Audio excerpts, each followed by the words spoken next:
자, 오늘은 출애굽기 23장 16절 말씀을 통해서 맥추절에 담긴 하나님의 뜻, 이러한 제목으로 이 맥추감사주일 설교를 가름하고자 합니다.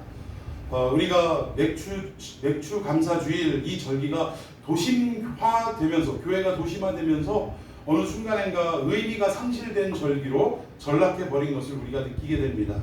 예전에 그래도 시골교회 농사짓는 세대에는 그래도 보리 농사라도 져서 그 보리 거둔 것을 하나님 앞에 참으로 감사의 예물로 드리는 이러한 절기로 우리가 삼았었습니다만, 어느 순간인가 농사하는 이 지역이 국한되져 가고 점점 줄어들어가게 되고, 교회가 도심화되면서부터 우리가 농사를 짓지도 않는데 이 맥추, 이게 뭔가 보리를 거둔 거에 대한 하나님께 감사를 드리는 절기가 이게 그냥 과연 뭐 의미가 있을까라고 생각하면서 그저 그냥 그 겉으로만 드러나는 그냥 외형적인 절기로 전락해 간다라는 것이 사실은 이 시대의 문제이자 또 현실이기도 합니다.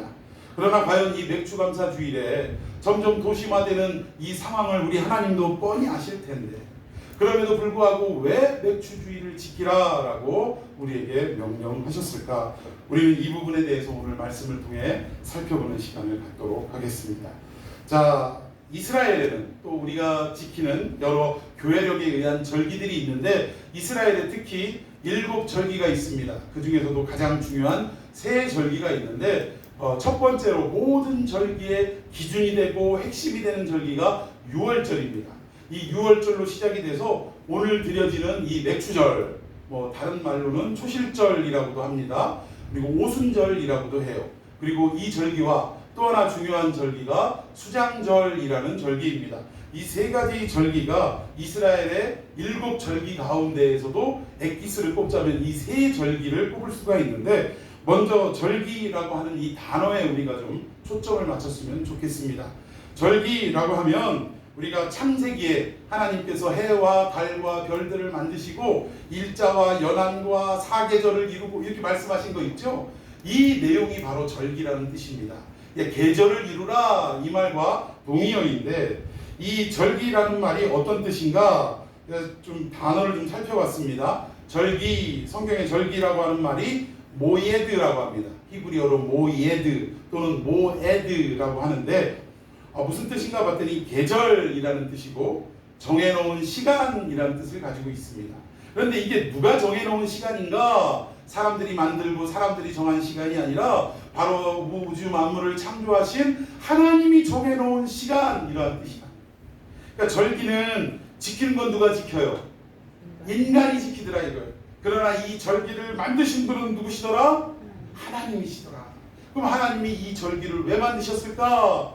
여러분, 다른 거 생각하지 않으셔도 됩니다. 하나님은 당신의 사람들에게 무조건 복을 내려주시기 위해서 이 절기를 만들어주신 줄로 믿습니다. 그러니까 우리가 절기를 지킬 때마다 아이고 또 절기가 돌아오네, 아이고 그냥 몇 주 예배드리다 보면 절기가 또 오고 또 오고, 아이고 그냥 우리가 부활절 지킨 지가 엊그제 같은데 또 맥추주일이네, 이러다 보면 몇 주만 더 지키면 또 뭐가 돌아와요? 추수감사절 또 돌아오겠네. 그러다 조금 더 지키면 성탄절 또 돌아오겠네. 뭔 놈의 절기가 이렇게 많대 라고 생각할지 모르지만, 여러분 긍정적인 마음, 소망의 마음을 가지시기 바랍니다. 우리가 육신적으로 이 절기를 지킬 때는 다소 어려움도 있고 힘든 일도 있지만, 하나님이 이 절기를 우리에게 허락하시고 명령하신 데 첫 번째 이유가 뭐라고요? 우리를 뭐 주시기 위해서? 복 주시기 위해서 이 절기를 만들어 주셨다라는 사실이에요. 여러분, 그런 생각이 우리 마음에 든다면 이 절기가 다소 부담스럽기도 하고 불편하기도 하고 또 우리 육신을 피곤하기도 하지만 그래도 복 주신다는데, 여러분 기뻐요? 안 기뻐요? 기쁘죠. 우리는 이 절기를 기쁨으로 드려야 할 줄로 믿습니다. 그래서 그동안 교회에 나오지 않던 사람들도 사실은 이 절기만 되면 반드시 하나님 앞에 나와야 하는 주일로 삼아야 될 줄로 믿습니다. 그리고 절기를 볼 때 하나님은 뭐라고 명령하셨냐? 다 뭘 보이래요? 내게 와서 얼굴을 보여라. 하나님 분명히 명령하신 줄로 믿습니다. 그래서 우리가 모든 주일날 또 모든 공예배에 하나님 앞에 나와 예배를 드려야 하는 것은 마땅한 일이지만, 특별히 이 절기가 돌아오면 다른 때에는 다소 우리의 믿음과 형편 때문에 핑계대고 못 나오는 날이 있다 할지라도 절기만은 반드시 나와 하나님 앞에 얼굴을 배워야 할 줄로 믿습니다. 왜냐? 그 절기를 통해 우리에게 뭐 주시려고? 복 주시려고 하나님이 만드신 날이기 때문에 그렇다라는 의미예요. 그리고 성경에도 오늘 우리가 맥추절이라고 얘기하는데 맥추절이라고 딱 부러지게 기록한 데는 오늘 본문 한 군데밖에 없습니다. 또 다른 곳에서는 맥추의 절기라고 표현한 곳은 있어요. 그런데 한마디로 딱 그냥 맥추절이라고 기록한 곳은 오늘 본문 유일하게 한 곳밖에 없다라는 것입니다. 그런데 하나님이 이 맥추절을 지키라라고 명령하셨는데 지킨다라는 의미가 뭐냐 생각해 볼 때 매년 어떻게 하는 거예요? 기억하고 그리고 이 절기를 하나님 앞에 어떻게 하는 거예요? 행해라 이런 의미가 맥추절을 지키라라는 뜻인 줄로 믿습니다.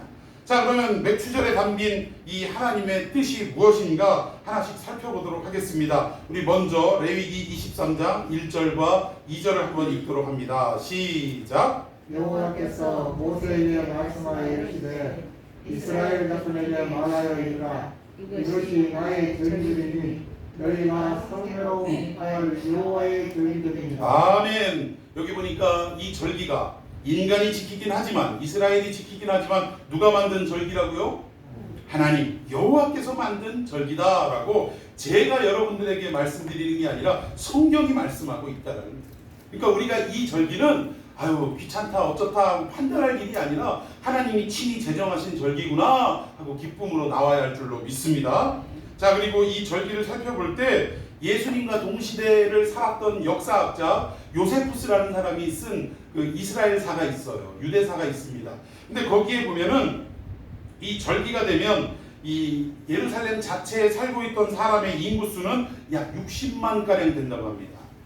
뭐 고대 도시치고는 상당히 숫자가 많은 축에 듭니다. 그리고 영토에 비하면 상당히 많은 인구 밀도가 있는 그러한 도시가 아닐 수가 없어요. 그런데 이 작은 예루살렘이라는 더군다나 세발 850m가량의 산꼭대기에 있는 이 도시에 이 절기만 되면 흩어져 사는 모든 유대인들이 절기를 지키기 위해 몰려들었는데 인구 수가 그때만 해도 몇 명 정도가 모여들었냐? 약 250만 정도가 몰려들었다는 거예요. 여러분 우리 대전 인구가 지금 150만에서 이 가까운 세종이나 이쪽으로 지금 막 유출되고 있는 상황이라 점점 줄어들고 있다고 합니다. 그런데 대전이라는 이 광역시도 150만이나 된다는데 아니 그 작은 예루살렘 나라 전체도 강원도하고 경상북도 정도만 합쳐놓은 크기인데 예루살렘은 오죽 작겠습니까? 근데 이 작은 도시에 250만이 모였다라고 생각해보세요. 아주 그냥 우리 흔한 얘기로 물반 고기반이에요. 아주 그냥 땅덩어리 반 땅덩어리에 아주 그냥 사람들이 드글드글한 상황이었을 거라는 거예요. 그런데 이 절기를 지킬 때 그냥 사람만 모였다가 우리처럼 예배만 드리고 흩어지냐? 그게 아니었잖아요. 절기 때마다 하나님 앞에 제사를 드린다고 뭐를 잡아요? 제물을 잡는데 이때 어느 정도의 제물이 희생이 됐냐? 25만 마리의 제물이 희생이 됐대요. 소가 됐든 양이 됐든 염소가 됐든 비둘기가 됐든 아니 25만 마리 정도 되면 아유 그 시신 그리고 그 피, 내장 이런 것들을 생각할 때 아예 그냥 그런 어떤 부산물들로 아주 강을 이룰 거라고 추측이 들어요. 이 어마어마한 제사가 이게 드려질 때는 여러분 아무런 준비 없이 아무런 연습과 훈련 없이 그냥 그날 딱 닥쳐가지고 오는 사람들에게 무조건 막 제사 드리고 제물 잡고 이렇게 가능할 수 있었겠습니까? 그렇지 않다고요. 여러분 지금도 우리 교회가 규모가 좀 있고 또 어떤 절기에 대해서 또는 행사에 대해서 무언가를 이렇게 규모 있게 하는 교회들을 보면 항상 이 일을 하기 전에 뭘 해요? 리허설을 합니다.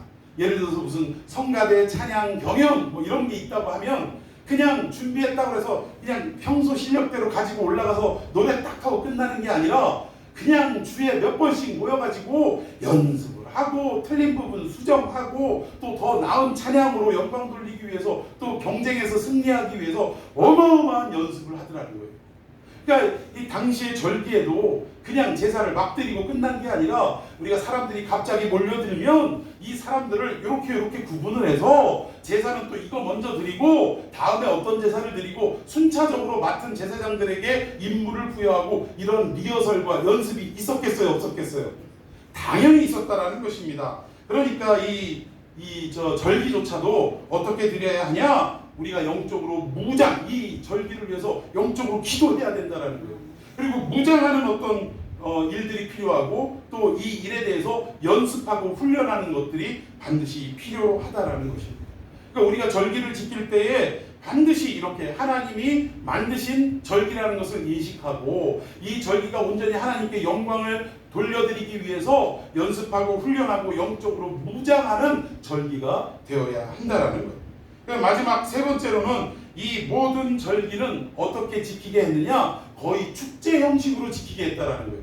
그냥 의무적으로 그냥 의미 없이 이 자리에 모여서 예배만 드리고 타이틀만 맥주감사주일 뭐 이렇게 드리는 것이 아니라 정말로 온 백성들과 제사장은 물론이거니와 왕과 신하들과 백성들 모두가 어떤 기분으로 축제의 기분으로 이 절기를 지키도록 하나님은 우리에게 명령하셨다는 사실입니다.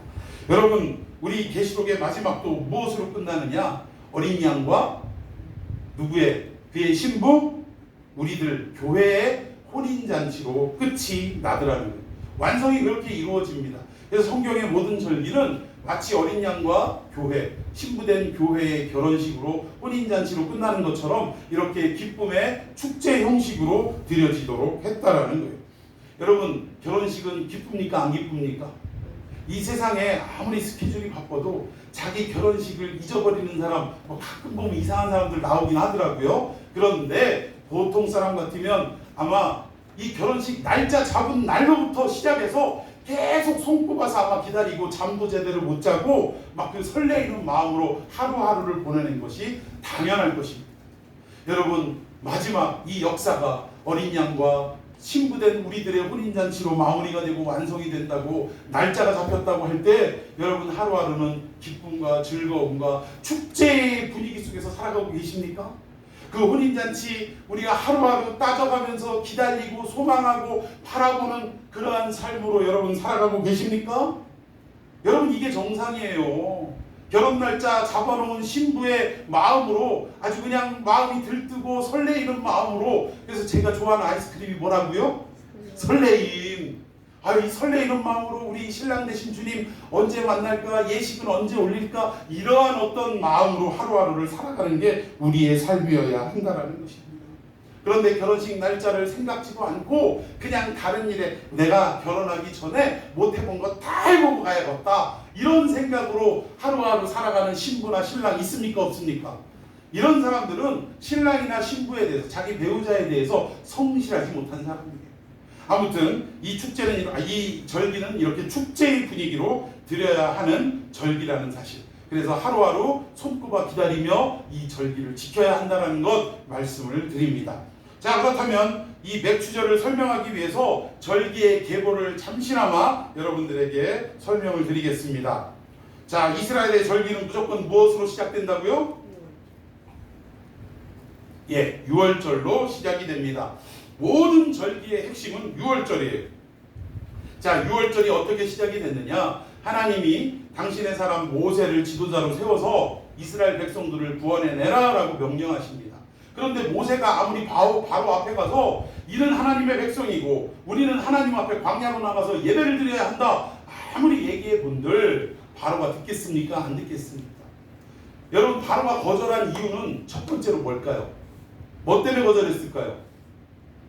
하나님을 나는 안 믿어, 나는 이 이집트의 라신을 믿어, 뭐 이것 때문에, 종교적인 문제 때문에 안 보냈을까요? 아닙니다. 제일 첫 번째 이유가 뭐냐? 노동력이에요. 이 이스라엘 사람들이 빠져나가면, 며칠 빠져나가면 지금 뭐 람세시니 국고성이니 피라미드니 여러 가지 엄청난 이 건축물들을 누가 만들어요? 만들 사람이 없는 거예요. 만들 사람이. 그러니까 이 어마어마한 노동력이 쉬지 않게 하기 위해서 경제 논리로 의해서 지금 못 가게 막는 것입니다. 그런데 우여곡절 끝에 하나님의 10재앙, 마지막 10번째 재앙이 무슨 재앙? 장자의 재앙이에요. 장자가 죽는 재앙입니다. 이 장자의 재앙을 마지막으로 이스라엘 백성들은 구분해서 어떻게 해야 살아났죠?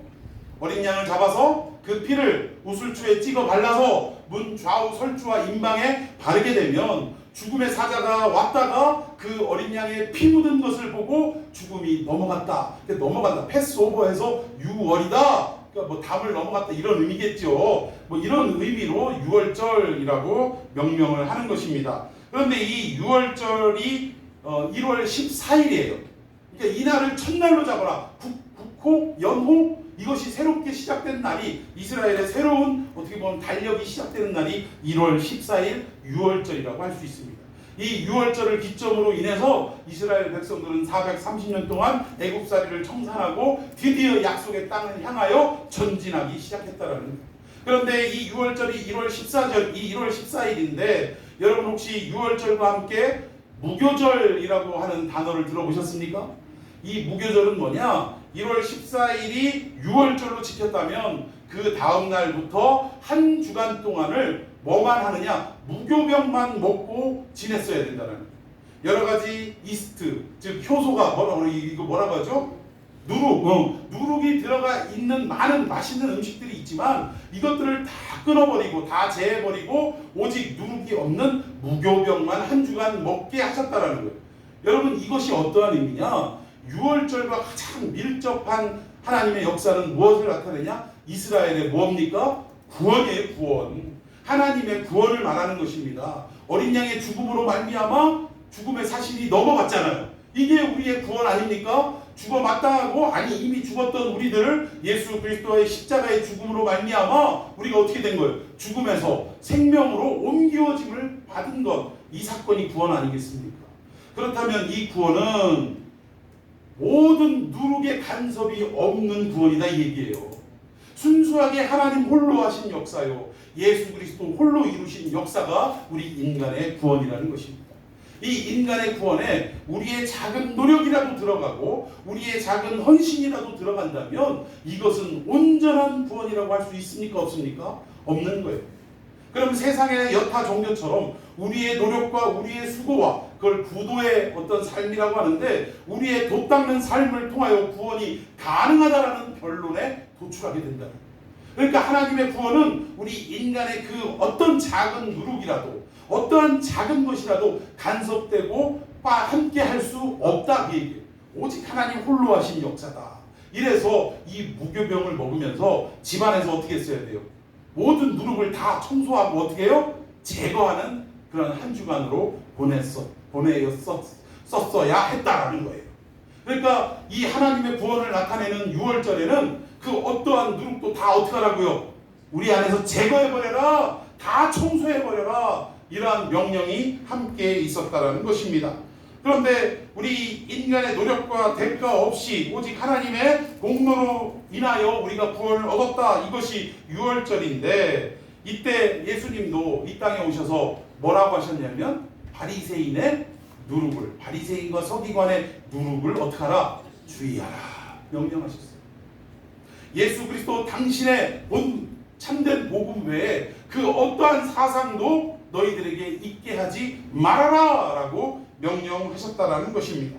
그리고 재미있는 것은 예수님이 이 땅에 오셔서 유월절이 됐을 때 또 무교절을 지내실 때 예수님이 어디를 가셨냐면 성전에 가셨어요. 성전에 가셔서 우리 예수님이 하신 일이 뭐예요? 그렇죠. 상을 때려엎고 채찍을 만들어서 휘두르시고 돈 바꾸는 자, 비둘기 파는 자를 다 어떻게 하셨어요? 내쫓으셨어요. 다 내쫓으셨어요. 여러분 이거 잘 연결하셔야 됩니다. 무교절이 되면 무교병을 먹으면서 즉 다른 사상, 다른 어떤 하나님의 말씀 외에 섞여있는 이런 것들을 다 멀리하고 청소하고 내어 던지는 삶을 살아야 되는 것과 같이 예수님도 이 땅에 오셔서 무교절이 되었을 때 성전 들어가셔서 뭐 했다고요? 상을 때려엎고 또 비둘기 파는 자, 돈 바꾸는 자들을 다 쫓아내시고 채찍을 휘둘리시고 아버지의 집을 어떻게 하셨어요? 청소하셨다는 구약에도 청소하셨고 예수님도 신약에 오셔서 아버지의 집인 성전을 청소하셨다라는 사실입니다. 그럼 결국 이게 뭐냐? 온 집안에 누룩 있어서는 안 될, 아버지의 집에 있어서는 안 될 모든 것들을 다 멀리하시고 쫓아내시고 제거하는 역할을 하셨다라는 거예요. 여러분 어떤 공동체든지요, 어떤 교회든지요, 이 세월이 지나고 태평성대를 누리고 사람들이 좋아하는 삶을 오래 살아가다 보면 반드시 그 공동체에는 순수한 복음과 함께 뭐가 껴들기 마련이냐? 이끼가 껴들기 마련이라는 거예요. 여러분 집안에 있는 그 수족관도 보세요. 청소 안 하고 내버려두면 처음에는 보기 좋고 예쁘지만 시간이 지나면 지날수록 이 유리벽에 뭐가 껴요? 누가 이끼 거기다 심어놨나요? 뿌려놨나요? 아닌데도 불구하고 점점 이끼가 껴들기 마련이라는 거예요.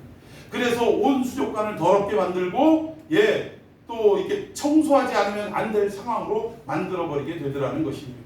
여러분 교회도 마찬가지예요.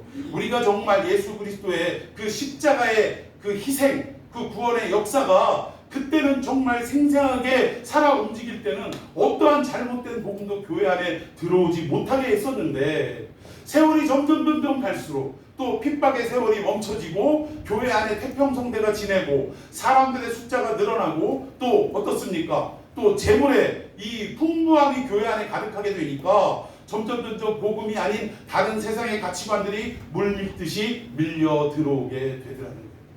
여러분 어떤 교회에 현수막을 걸어놨는데 아무개 집사님 아들 아무개 서울대 수석 합격 하나님께 영광.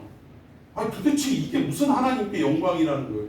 저는 그 사실 자체도 하나님께 영광이 아닐 뿐더러 저는 더 걱정스러운 건 아니 그 서울대 못 가고 나머지 그 중고등부에 그 고등부의 3학년들 수두룩하게 시험 보고 좋은 결과 맺지 못했던 이 학생들은 어떡하라는 말이에요.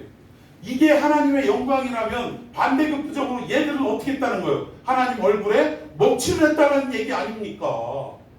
여러분 이런 복음이 아닌 잘못된 사상들이 이 세상의 가치관이 어느 순간인가 교회 안으로 쓰나미처럼 막 밀려들어오기 시작했다는 거예요.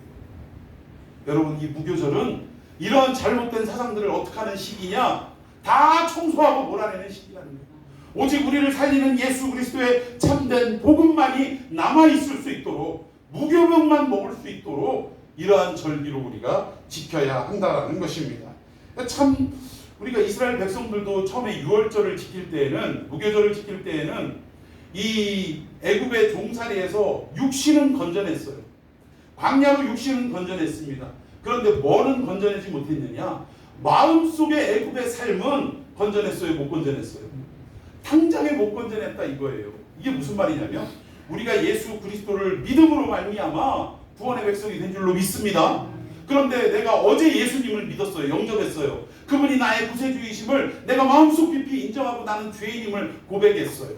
그런데 오늘 주일이 돼서 이틀째 되는 날 여기 딱 와서 앉을 때 물론 구원의 감격은 넘치지만 우리 마음속에 도사리고 있는 옛 세상의 삶들, 옛 세상의 가치관들이 하루아침에 사라지던가요?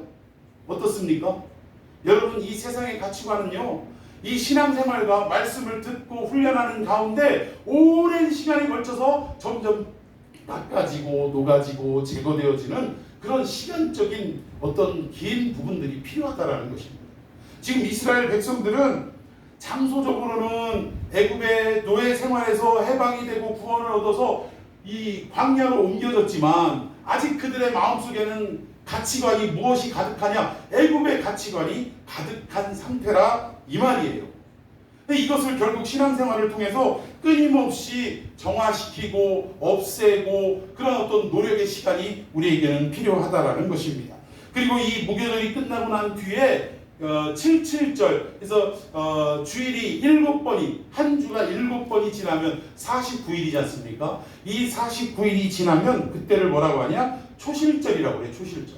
49일이 되면 초실절. 그리고 한 일회가 7번이 지났기 때문에 그 다음 날까지도 큰 안식일이라고 해서 7번마다 돌아오는 이 안식일은 큰 안식일이라고 해서 그 다음 날까지도 안식일로 지키는 거예요. 그러니까 50일째 우리로 따지면 일요일이 7번이 지나고 그리고 이 7번째 일요일은 큰 주일이기 때문에 다음날 월요일까지도 하나님 앞에 주일로 드리는 이런 어떤 의미로 생각하시면 맞을 것 같습니다. 그래서 7번째 주일이 되는 날을 초실절이라고 하고 이 초실절은 왜 이름이 이렇게 됐냐? 첫 열매를 거두어 드리는 절기이기 때문에 초실절이라고 이야기했다라는 거예요. 근데 이 어떤 열매를 거두었냐? 이때 거두던 열매가 바로 보리 곡식이라는 것입니다. 밀과 보리를 거두지만 먼저 우리가 거두는 게 보리였다라는 거예요. 그러니까 보리를 거두고 불과 얼마 안 있어서 밀을 또 거두기 시작한다는 것입니다. 근데 해필이면 또 보리를 거두게 하셨을까? 그리고 그 77해서 초실절 다음 날까지를 큰 안식일로 지키면서 이 날을 맥추절이라고도 하고 다른 말로는 오순절이라고 하는데 오순이라는 게 5오자에다가 10순자에서 이 5날이 10번째 되는 날이고 50일이 되는 날 이 뜻이에요. 그래서 오순절이라고도 하는데 왜 하필이면 이때 거두는 곡식이 보리였을까? 맥추절이라는 말 자체가 보리 맥자에다가 거둘 추자 아닙니까? 그래서 왜 맥추를 거두게 하셨을까 이날? 자, 요한복음 6장 35절에 보면 이런 말이 있어요. 예수께서 이르시되 나는 생명의 떡이라 라고 말씀하신 내용이 있습니다. 그런데 예수님의 말씀하신 생명의 떡이라고 할 때 이 떡을 만드는 이 가루가 곡식의 가루가 무슨 가루를 얘기하냐? 보리가루를 얘기하더라는 거예요. 그래서 여기서의 떡은 무슨 떡? 보리떡을 말하는 것입니다. 대표적인 사건이 오병이어의 사건. 이때도 보리떡 5개잖아요. 보리떡 5개와 물고기 2마리를 통해 결국은 온 할 수 없는 먹지 못하는 이 인류에게 하나님의 참된 말씀을 먹이기 위해서 나는 하늘 양식으로 온 메시아다라는 것을 알려주기 위해 오병이어의 사건을 보여주셨는데 백성들은 보이지 않는 하나님의 양식으로 여기지 않고 야 이분만 왕 삼으면 우리가 배고를 일은 없겠다. 여러분 결국 양식이라는 것은 다른 말로 경제력을 얘기하는 것입니다. 아니 경제력을 풍부하게 해줄 왕 뭐가 걱정이에요? 지금 우리나라 몇만 불 시대를 놓고 지금 달려가다가 코로나로 발목을 잡혔죠? 3만 불 시대? 예, 뭐 2만 불, 3만 불, 3만 불 시대 뭐 이거를 목표로 해서 선진국으로 달려가자고 막 열심을 풍부하다가 정권이 바꿈과 동시에 국내 경제는 자꾸 시들어져 가고 그러다가 코로나까지 터지는 바람에 아예 그냥 전 세계가 팬데믹 현상이 돼서 정말 곤두박질을 쳤어요. 근데 어제 뉴스를 보니까 우리나라를 개발도상국에서 선진국으로 인정해준다라는 외국의 그런 어떤 보도가 있는데 아니 지금 선진국으로 된다라는 평가가 뭐가 그래 중요해요. 먹고 살기 어렵고 죽겠다는데 참 의미 없다. 그 얘기 들으면서 저 아이고 의미 없다. 이런 말이 그냥 절로 나오더라고요. 근데 아무튼 예수님은 이 땅에 보리떡으로 오신 분이시다 이 얘기예요. 이 보리떡은 당시의 서민들이 어쩌면 그냥 죽지 못해 먹는 근근히 먹는 그런 기본 양식이었다라고 말씀드릴 수 있는데 예수님은 그렇게 볼품없는 모습으로 보리떡 뭐가 그렇게 볼품이 있어요? 볼품없는 모습으로 정말 가난한 자의 모습으로 나약한 자의 모습으로 이 땅에 오실 것을 이미 구약에서부터 말씀해 주셨다라는 거예요. 그리고 첫 열매를 거둔다라고 했는데 우리 예수님은 첫 열매 보리떡으로 오신 분인가 동시에 또 우리에게 무슨 첫 열매로 이 땅에서 역사를 하셨냐? 부활의 첫 열매가 되어 주셨다는 사실이에요. 여러분 부활의 첫 열매라는 것은 첫 번째 열매라고 강조하는 건 두 번째, 세 번째 열매가 있을 것을 말합니까? 아니면 없을 것을 말합니까? 있을 것을 말하는 거예요. 예수님이 첫 번째로 부활하셨다면 두 번째, 세 번째의 부활이 우리의 부활인 줄로 믿습니다. 예수님의 이 부활을 우리에게 허락해 주시기 위해 예수님은 부활의 첫 열매가 되어 주셨다라는 사실이에요. 그리고 이 첫이라는 말은 하나, 이게 어떤 의미냐? 10분의 1의 이 하나와 같은 의미입니다. 그러니까 모든 부활의 대표를 띠고 있는 분이 예수 그리스도다. 이렇게 설명을 드릴 수가 있습니다. 따라서 오늘 드리는 이 맥추절은 무엇을 기념하고 기뻐하는 날이냐? 예수 그리스도의 부활을 기뻐하는 날이고 기념하는 날이다. 기념한다는 것은 이 부활이 결국은 우리의 마음속에 나의 부활로 이어질 것을 믿고 새기는 의미로 지키는 절기가 기념이라는 것입니다. 여러분 그래서 우리가 오늘을 지킬 때 우리는 부활절은 이미 4월 달에 지켰지만 이 맥추절을 지킬 때 예수님이 부활의 첫 열매가 되어 주셔서 우리에게 또 다른 부활의 역사를 허락해 주셨다면 그 말씀대로 될 줄로 믿습니다 라는 믿음으로 기쁨으로 지내야 할 절기가 맥추주일이라는 사실이에요. 여러분 맥추주일은 이런 의미를 가지고 우리가 지켜야 된다는 거예요. 맥추절 속에 담긴 하나님의 뜻이 바로 이것인 줄로 믿으시기를 바랍니다. 자, 두 번째 맥추절에 담긴 하나님의 뜻이 무엇이냐? 이 예수 그리스도의 부활만큼 중요한 의미가 또 있습니다. 그것이 아까도 설명드렸듯 신약의 오순절이 되었을 때 어떤 역사가 일어났어요? 예, 마가 다락방에 120문도에게 성령께서 강림하는 역사가 일어났다라는 것입니다. 중요한 것, 성령이 어떤 모양으로 내려오셨어요? 혀에 불같이 갈라지는 모습, 한마디로 얘기해 불같은 모습으로 이 땅에 강림하셨다라는 사실입니다. 여러분, 이 불을 강조하는 이유가 있어요. 흔히 부흥에서 불러 이 의미 때문에 불을 얘기하는 게 아니라 과연 이 불의 의미가 구약에는 어떻게 우리에게 와닿았었는가 한번 좀 살펴봤으면 좋겠습니다. 자, 우리 출애굽기 19장 16절에서 18절까지 교독해 봅시다. 16절, 셋째 날 아침에 우레와 번개와 빽빽한 구름이 산 위에 있고 나팔 소리가 매우 크게 들리니 진중에 있는 모든 백성이 다 떨더라. 17절 18절, 모세가 하나님을 맞으려고 백성을 데리고 진에서 나오매 그들이 산기슭에 서 있는데 신의 산에 연기가 자욱하니 여호와께서 불 가운데서 거기 강림하시니라. 그 연기가 온기 강화 연기같이 떠오르고 온 산이 크게 진동하네요. 아멘. 자, 이 사건은 언제를 말하냐면 이스라엘 백성들이 광야를 지나고 나서 50일째 되었을 때 어디에 도착했냐? 시내산에 도착했다라는 거예요. 시내산에 도착해서 하나님의 사람 모세가 산 위에 올라가서 하나님과 대면하여, 즉 하나님의 임재가 나타나면서 하나님이 약속을 하셨어요. 뭐라고 약속하셨냐? 이 백성은 나의 백성이다 라는 약속을 하셨어요.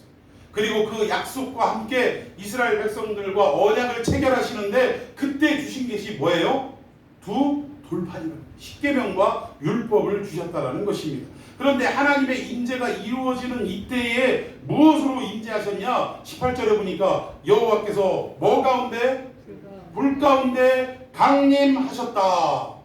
하나님의 강림의 역사는 불 가운데 일어날 줄로 믿습니다. 그래서 오순절 마가의 다락방에도 성령이 임하실 때 뭐 가운데 임하신 거예요? 불 가운데 임하신 거예요. 믿습니까? 지금 시내산의 하나님의 강림의 사건과 오순절의 성령의 강림의 사건이 지금 대척점을 이루면서 우리에게 무언가를 설명하고 싶은 거예요. 둘 다 며칠 만에 50일 만에 이스라엘 백성들은 홍해를 건너고 50일 만에 시내산에 도착을 했고, 이 이스라엘 백성들은 어떻게 됐어요? 예수님이 부활 승천하시고 난 뒤에 50일째 되는 그날 결국 성령의 강림의 사건이 일어났다라는 것입니다. 자, 그런데 첫 번째 구약 오순절이 되었을 때 일어난 사건은 불 가운데 하나님이 임하시긴 임하셨는데 어떻게 됐어요? 산 아래 내려왔더니 이스라엘 백성들은 뭐하고 있었습니까? 네, 금송아지를 만들고 거기 우상을 세우고 이것이 우리를 여기까지 인도한 여호와로라 하면서 난리가 났다라는 거예요. 근데 이때 하나님이 모세를 내려가라, 산 밑에 지금 난리 법석이다. 하나님 아주 기분이 안 좋으셨어요. 그래서 내려가서 그 현장을 목격한 모세가 어떻게 했어요? 두 돌판을 집어 던져 깨뜨려버리고 나중에는 이거를 박살을 내고 가루를 내서 이스라엘 백성들에게 물에다 타먹게 했다라는 거예요. 자, 그리고 나서 이 주도한 하나님의 편에 서지 아니한 3,000명을 어떻게 했습니까? 레위 지파를 앞세워서 어떻게 했어요? 다 죽여버렸다. 몇 명이 죽었다고요? 예. 구약의 사건에는 하나님의 말씀을 온전히 받지 못하고 밑에서 우상 숭배하다가 끝까지 하나님을 대적하다가 몇 명이 죽어갔다고요? 하루아침에 3,000명이 죽어갔다고요. 자, 그러면 다시 신약으로 넘어와 보십시다. 불같은 임재가 똑같이 일어났어요. 그런데 하나님의 성령을 하나님의 임재를 체험한 이 예수 그리스도의 제자들, 사도들이 길로 뛰어나가서 하나님의 복음을 외칠 때 마치 시내산에서 하나님 앞에 율법을 받았던 모세처럼 하나님의 복음을 받고 길거리에 나가 외쳤을 때 몇 명이 돌아왔어요? 3,000명. 왜 3,000명일까 하필이면 여러분 이걸 의미를 잘 생각하셔야 돼요. 구약의 율법을 받을 때 이스라엘 백성들 하나님의 말씀을 받지 않고 우상 숭배할 때 3,000명이 죽어갔다면 신약의 성령의 강림 사건과 함께 하나님의 말씀을 받은 자들은 3,000명씩 회개하고 돌아오는 역사가 일어난다는 것입니다.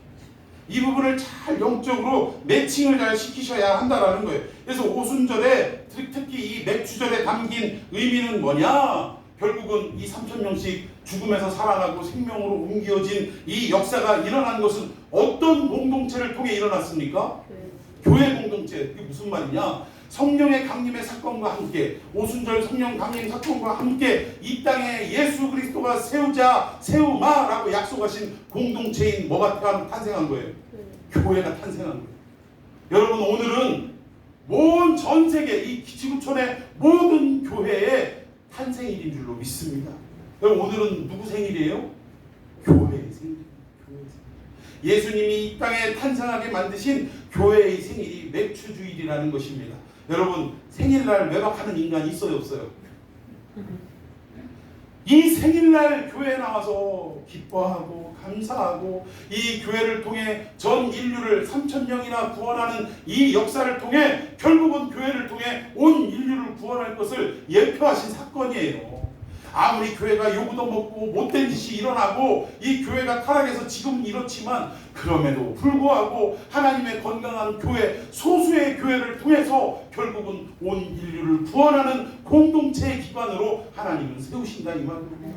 여러분, 그 교회의 생일날이 오늘이 이 생일날 엉뚱한 곳에서 배회하고 교회를 나오지 않는 것은 도대체 알지 못하니까 이런 일들을 행하지 않다면 행할 수 있겠냐 이 얘기입니다.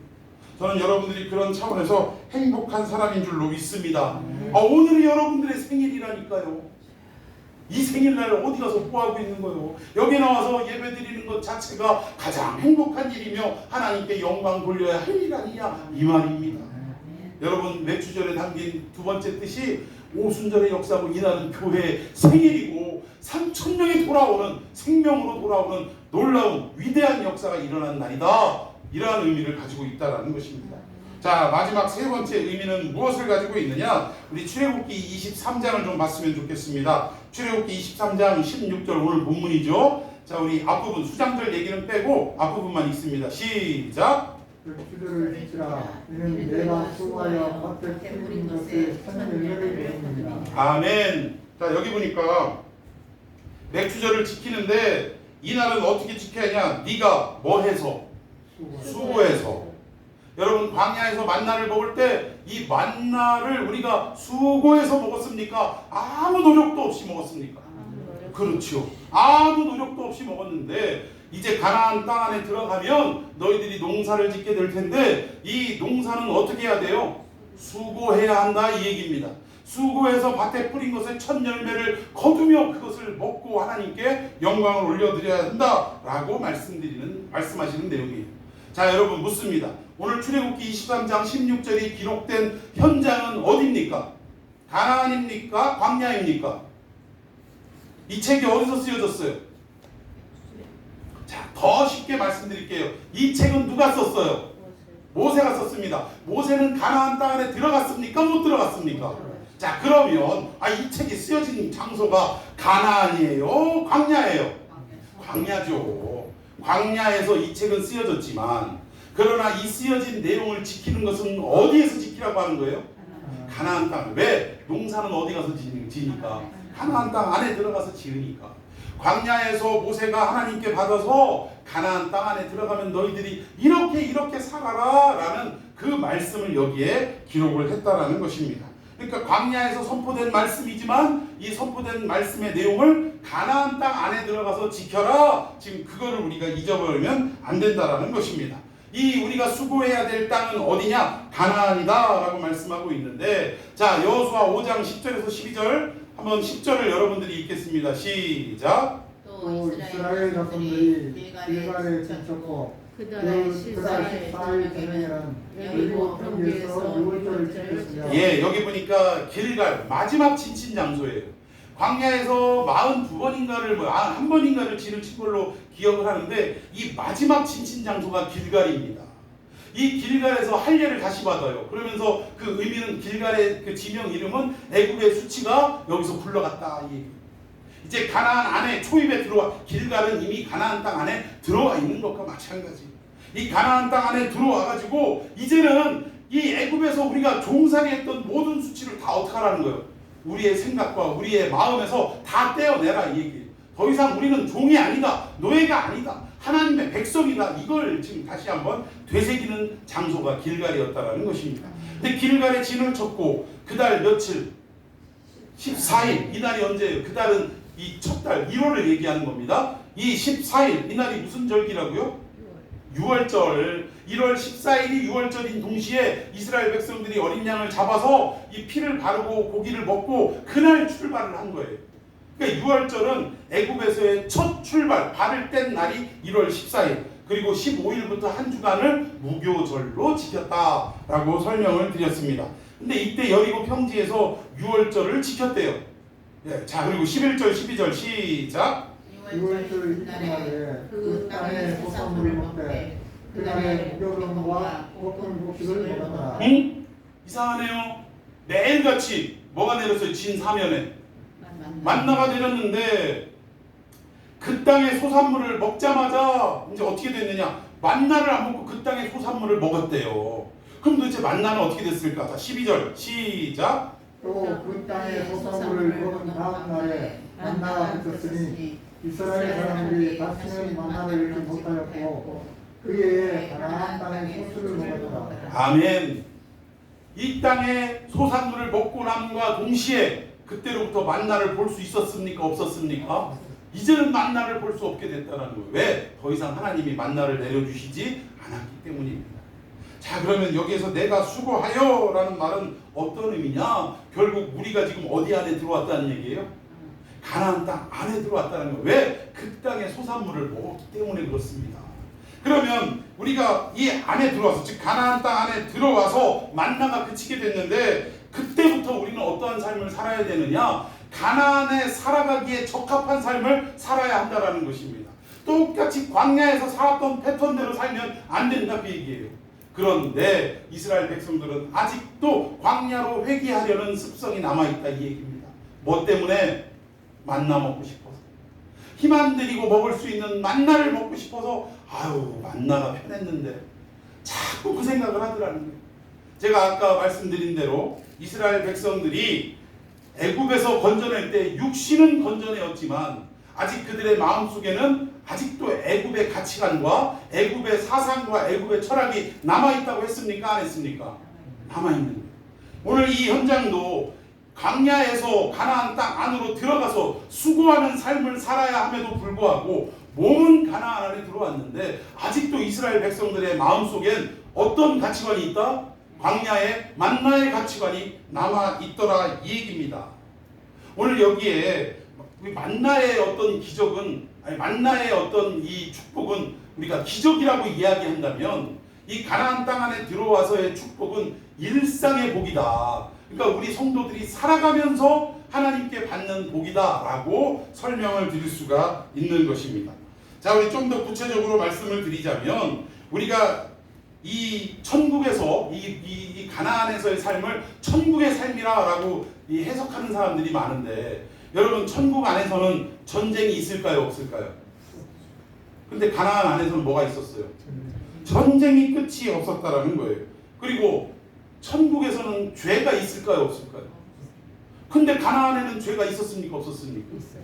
아니 가나안 삶 자체가, 역사 자체가 무슨 역사예요? 죄의 역사예요. 죄의 역사. 죄로 점철된 역사라 해도 과언이 아니라는 것입니다. 그러면 가나안이 천국이라고 해석하는 건 무리가 있어요? 없어요? 무리가 있는 것입니다.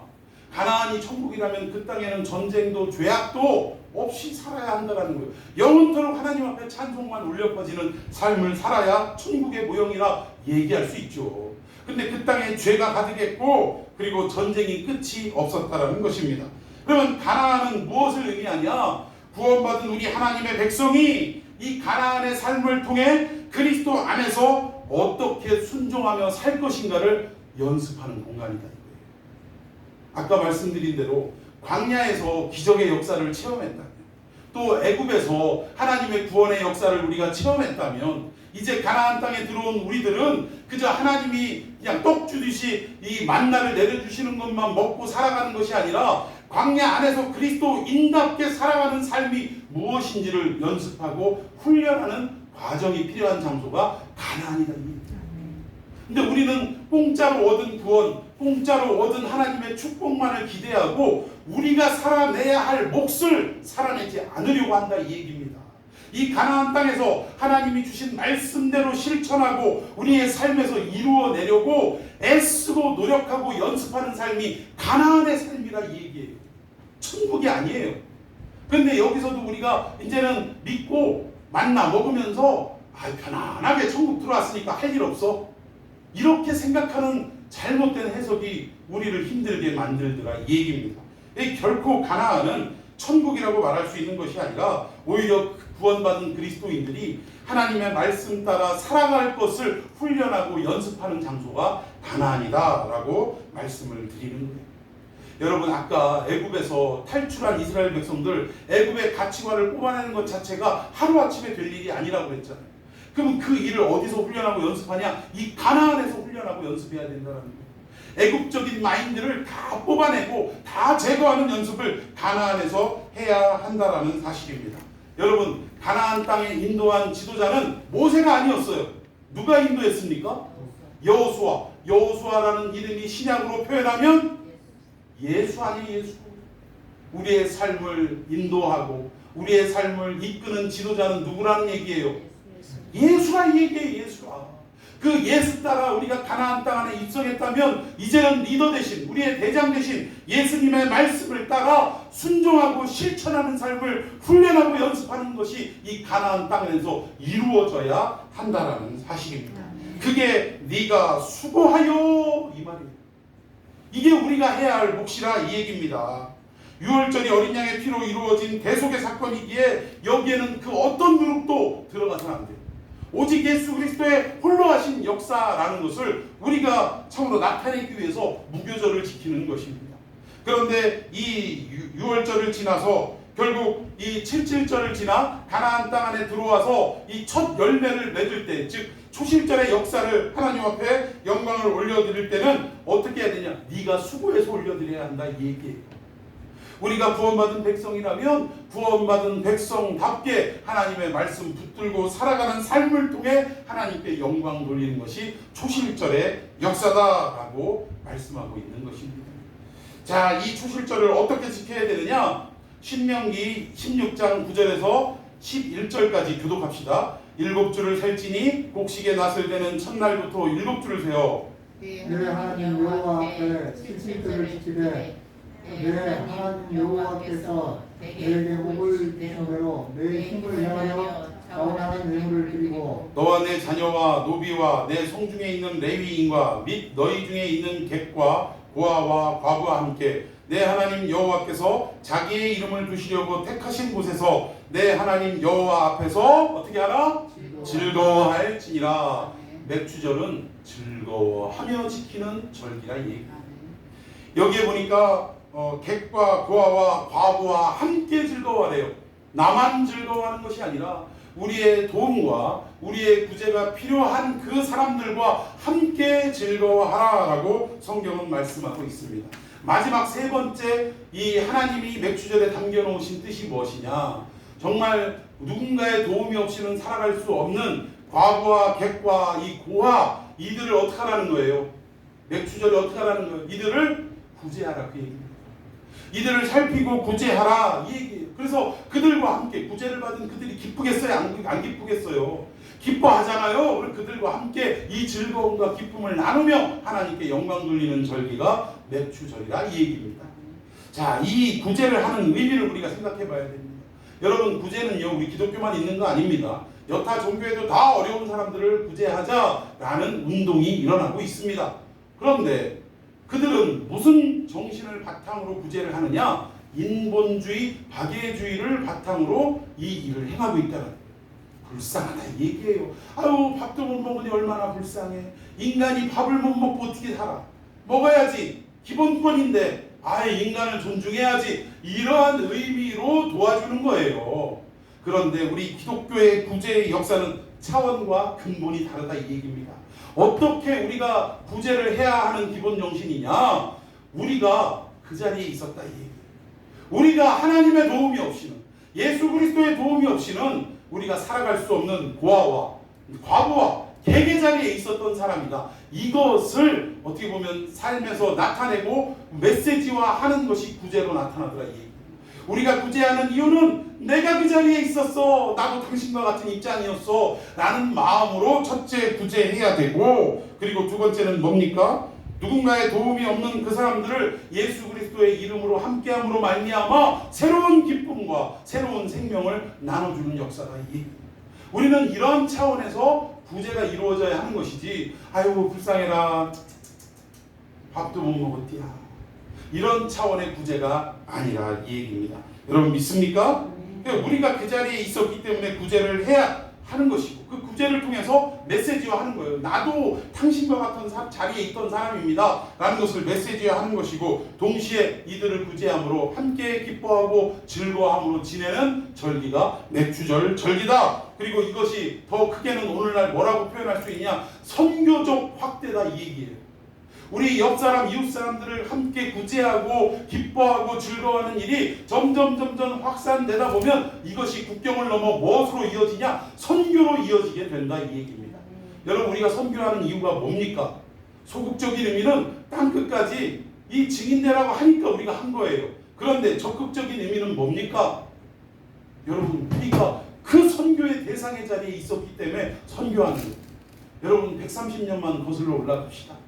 우리나라 사진 자료라든가 선교사님들의 초기 선교사님들의 기록을 보면 우리 선조들, 한 130년 전의 선조들은 인간이 아니었어요. 인간이 원신이었어요. 원신. 윈도로 섬의 그 외딴데 진짜 옷도 없고 신발도 없고 그것뿐이 호적도 없이 살아가는 그 사람 짝이 우리의 인생이었다. 우리가 그 자리에 있었기 때문에 우리가 선교해야 하는 것입니다. 믿습니까? 그리고 더 나아가 그들이 예수 그리스도를 통하여 의료 혜택을 받고 교육 혜택을 받고 또 구원의 복음을 듣게 되고 또 더 나아가서 호적도 생기고 인간다운 삶을 살아가다 보면 기뻐요, 안 기뻐요? 그 기쁨을 함께 누리는 것이 맥주절의 의미라, 이 얘기입니다. 믿습니까? 그러니까 맥주절을 지킬 때 아유 6개월 지났네, 아유 고마워라. 여러분, 이건요, 이런 소극적 의미에서 끝나면 무엇과 똑같은 줄 아십니까? 우리 하나님은 무엇과 똑같냐면 이 무당이 섬기는 잡신하고 똑같은 거예요. 왜? 여러분, 우리가 무당이, 저는 가보진 않았지만 TV라든가 이런 데를 보면 똑같아요. 처음에 가서 뭐 해요? 신점을 보잖아요. 신점을 보고 신점을 잘 봐주면 뭘 내요? 복채를 내잖아. 잘 봐줬으니까 그 대가로 복채를 내잖아요. 그럼 6개월 동안 우리 잘 지켜줬으니까 하나님 앞에 내가 가만히 있을 수는 없지, 보호해 주셨는데, 이런 마음으로 헌금을 하면 이거 뭐가 되는 거예요? 복채가 되는 거예요. 복채가. 그런 차원이 아니에요. 하나님, 이 맥주 주일 헌금이, 이 예물이 하나님 고아와 과부와 객들을 향하여 쓰임받게 하여 주시고, 이것이 점점 확산돼서 선교적 영역으로 확산되게 하셔서 우리가 그 자리에 있었던 것을 우리가 깨닫고 더욱더 기도하게 하시고, 우리가 그 자리에 있었음을 메시지하는 이 일들을 통해 그들과 함께 어떻게 하라는 거예요? 기쁨으로 이 절기를 지키게 하여 주시옵소서. 이것이 맥주절에 담긴 하나님의 세 번째 뜻이라는 사실입니다. 교회가 도심화되면서 점점 이 맥주절의 의미를 상실해가고 살아가거나, 또는 우리 선배들의 어떻게 보면 뭐 어쩔 수 없었죠. 시대적 상황이 그랬으니까 신학이 그렇게 발달하지 못하고 뭐 그러다 보니까 그냥 그저 6개월 동안 상반기 지켜주셔서 감사합니다. 또 농사 질 때는 보리 거둔 거 농사져서 거뒀잖아, 감사드려야지, 이런 차원에서만 우리가 맥주조이를 즐겨 드렸지만, 이제는 좀 더 하나님의 참된 의미를 깨닫고 보다 성숙한 성도의 입장에서 맥주절을 지키는 역사가 있기를 예수님의 이름으로 축원해 드리겠습니다. 자, 우리 다 함께 기도했으면 좋겠습니다. 하나님이 우리에게 맥주절을 주신 의미를 다시 한번 생각하면서 맥주절의 참된 의미를 퇴색지 말게 하여 주시고, 종국에는 어떻게 드려야 되느냐? 객과 과부와 고아들과 함께 어떻게 해야 돼요? 기쁨으로, 즐거움으로 함께 이 구제와 함께 이렇게 드려지는 절기가 될 수 있도록 하나님 교회의 사명을 다하게 주옵소서. 기도하는 이 시간 갖도록 하겠습니다. 우리 주님의